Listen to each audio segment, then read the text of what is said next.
ام شش خوش کردم شش ام سه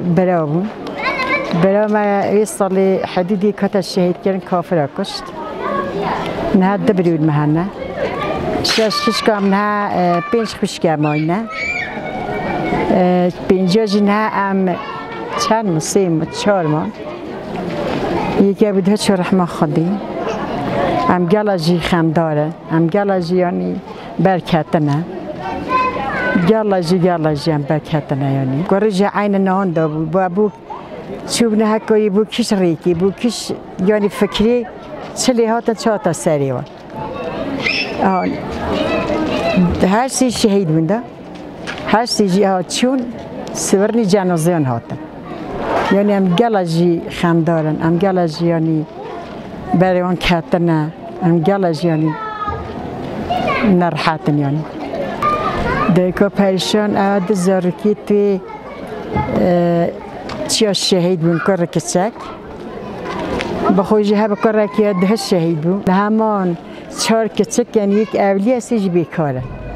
ها زارکی توی هم مال خیلی اوج عمری خودی کچون نه یعنی خدا گرانه خدای ما چه کسی آن نمه ها در این مالان ها تگرتن دوی چو کر چو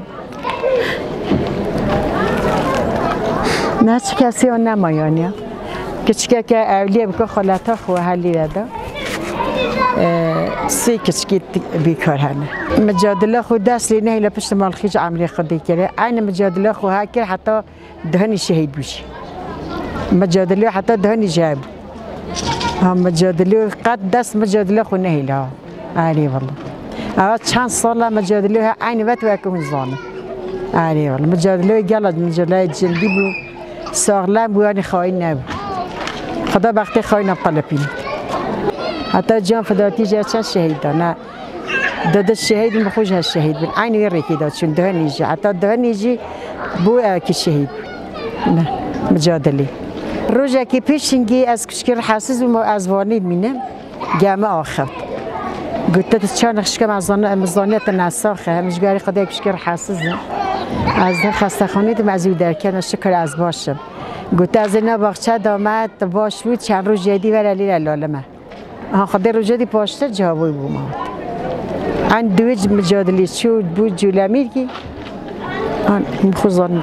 چله خاله ابو کامی سرکرتی بن که ام بندست نابن هم جادله فقط ابو یا چه چیزی نبود ایشون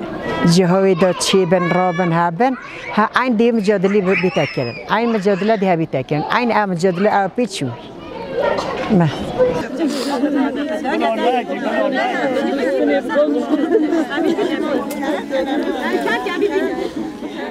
ولی سلام باید مردم برو از